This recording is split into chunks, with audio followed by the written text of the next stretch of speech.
it's a wild world. It's the wild, wild west. But there's potential for them to do really, really big things. So you got to keep your head on straight. You got to stay positive, and you got to just put the work in every day.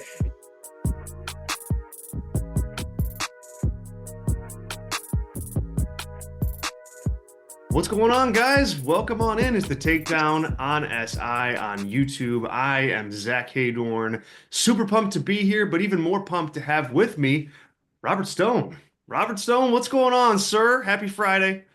Hey, happy Friday. I'm looking in the background. I'm trying to figure out what is that art on the wall?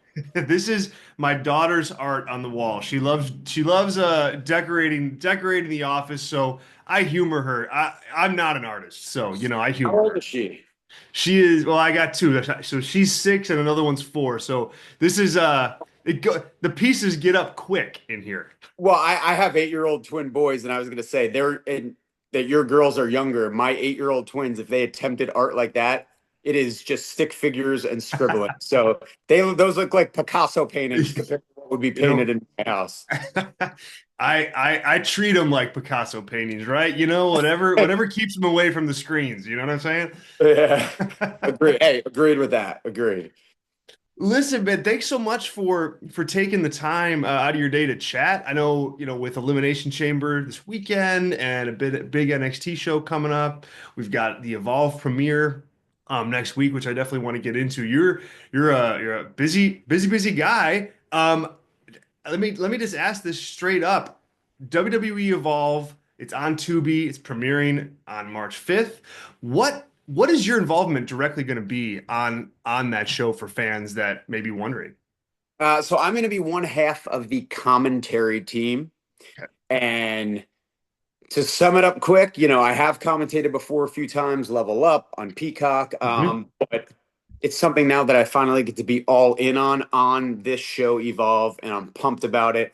To tell stories, to talk about matches, to bring my expertise, my 25 years experience to every match that you see. And I mean, come on, I have a voice that, people love to listen to, right? I mean, I sound like $1 million. I look like $1 million, but so that's gonna be my involvement, and I can't wait to be part of something that is brand new. Obviously, Evolve, there was an OG Evolve, but this new WWE version of Evolve is brand new. It's from the ground up. It's starting from the bottom, and I'm starting with it, and I can't wait for that. Just like there's going to be new talent starting on the show, I'm kind of new and starting over in this commentary role. So everybody's going to be learning together, and I think it's just going to make for something special and memorable. Yeah, I'm really looking forward to seeing the show and to seeing like the new talent debut. What is the biggest difference between this WWE Evolve and NXT as like the third developmental brand? Like what it like for fans of NXT, how can you kind of pitch this show to them as like, hey, add this to your mix because it's different than NXT, but must see for whatever reason. Well, I think NXT, and obviously there's a good problem to have, but it's gotten so big. I mean, it's must see. I mean, anything WWE at this point is must see. But NXT is just that, like, you can't miss an episode because who's going to make a return? Who's going to debut?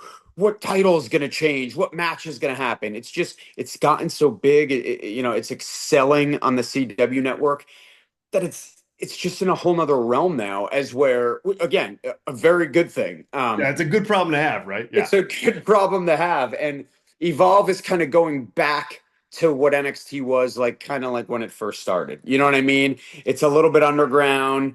Maybe not everyone gets it on every channel right now. Maybe you got to look a little harder to find where it's going to be. It's going to be a wild, random mixture of talent with WWE ID prospects, with PC trainees, with a few veterans. It's WWE now. You never know who's going to pop in, kind of sprinkled in. So it's going to be a mixture of talent and superstars that are just like fighting to make a name for themselves. You know what I mean? They got they're I'm sure eventually there's going to be championships and things like that, but this is going to be raw wrestling with men and women trying to become trying to make something of this, a seed that they want to grow it into something. They want to get to NXT, to get to Raw, to get to SmackDown, to be on PLEs. These are their dreams. Can they achieve them? Everyone's going to be laying it all on the line and leaving it all in the ring. So you're just going to feel a little something different when you watch the show.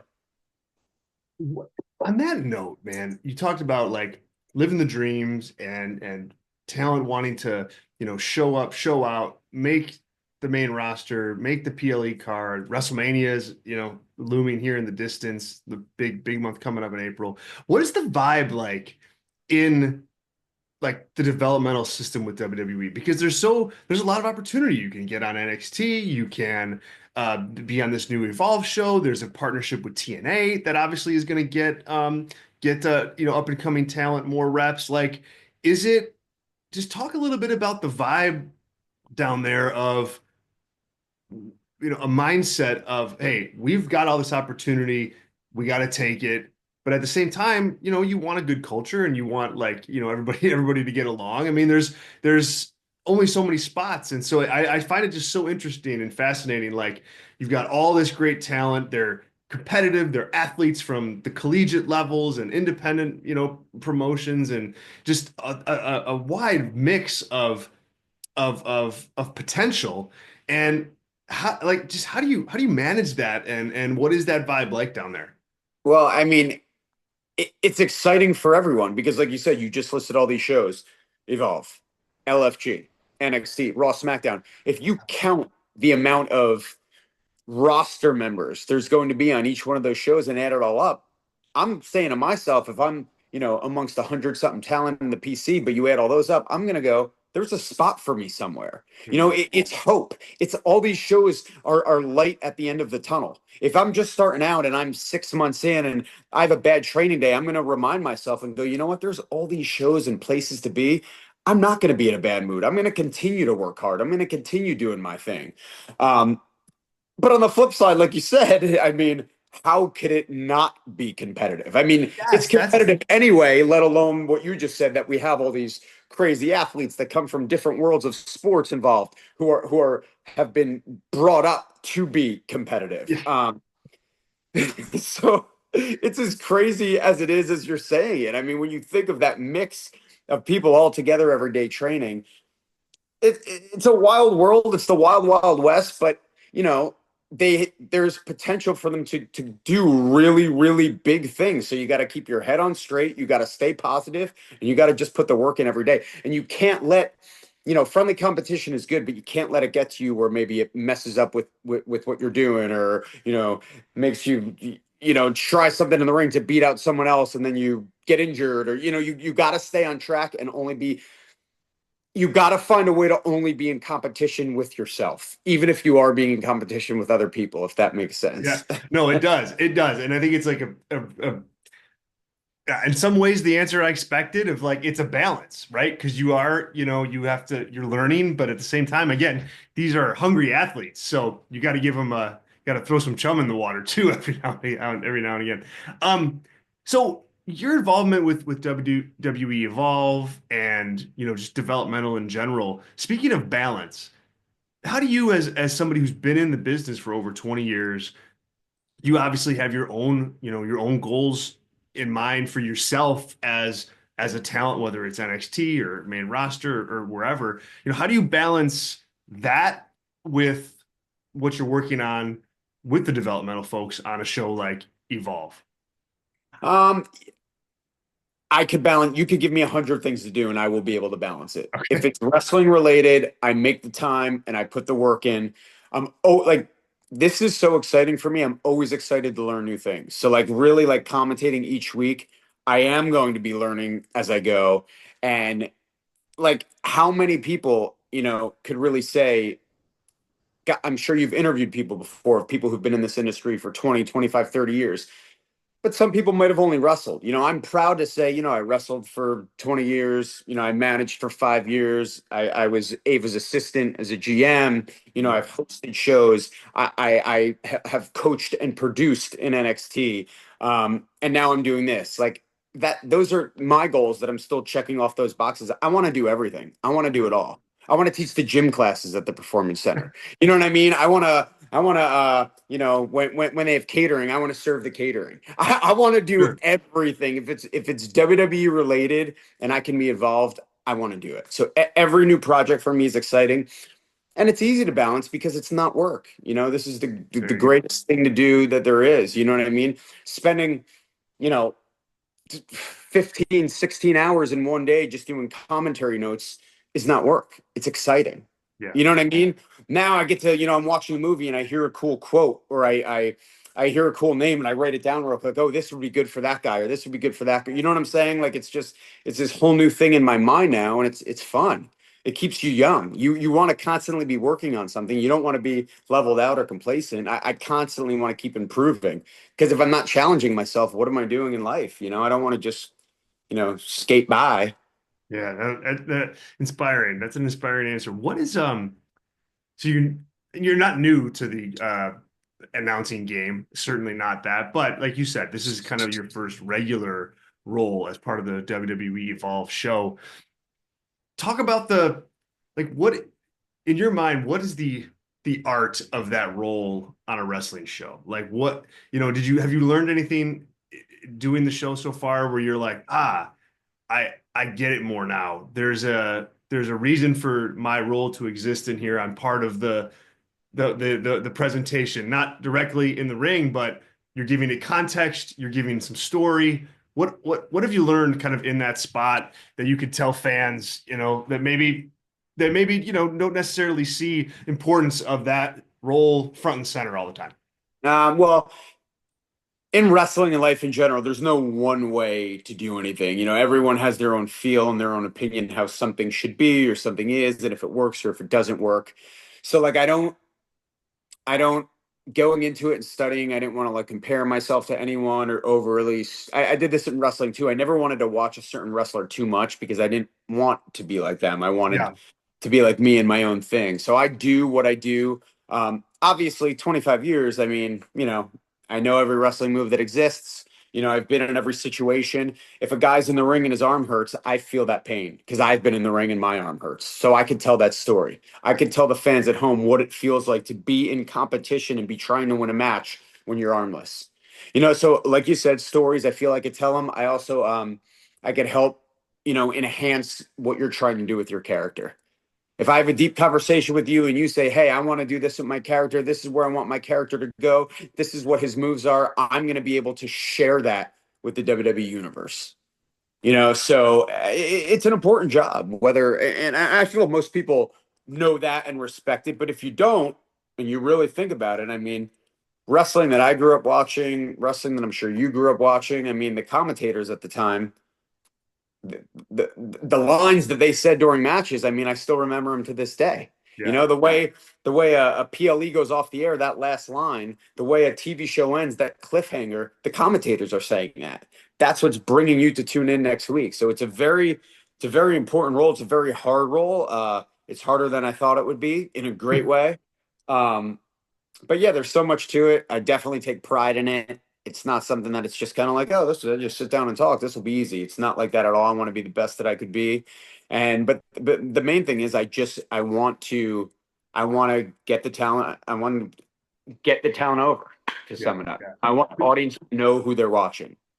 What is your process like on that? Do you meet with everybody to kind of get a sense of like, hey, what are you going for character wise? Is there something you definitely want me to hit as part of like the story arc of this match? Like, just what's your That's it. process Yeah. on I that? mean, I definitely always want to meet with them, maybe quickly at first, then every few weeks, a little more in depth as I get to know them. But just we don't even have to have a set conversation. Just talking to someone for 20 minutes and me actually getting to know the real them, not just them giving me info. Just like Mhm. like right now, me and you are talking for 15 minutes. By the end of this, I kind of feel like I get what you're about a little bit. I know how your Yeah. personality, you know what I'm saying? Like just Do you know you the kind of art I like? yeah, I know what kind of, 6-year-old art you like that you got hanging up. Um, but I just talk to them and get to know them because when you know someone, it's so much easier to just talk about them. You know what they're thinking, you know what they're going for. So I want to know their real personalities. Interesting, interesting. WWE Evolve, it's premiering on Tubi Wednesday, March 5th.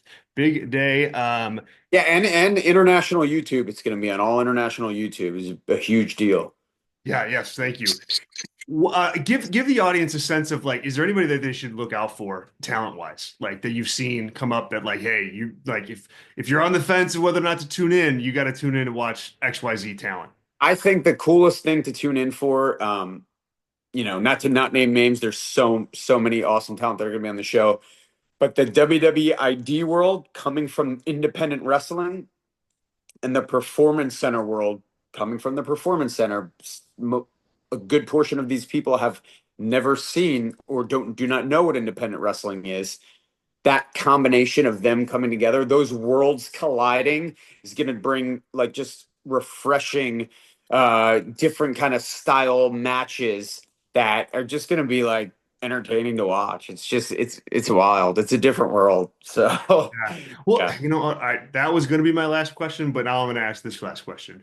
What is how have those interactions been like with WWE ID prospects that may have spent years and years and years on the independent scene coming in and working with, a PC talent folk person that, isn't as seasoned, as a wrestler per se, but has incredible accolades from whatever athletic background that they've come from. Like what is that mix like from an interaction standpoint?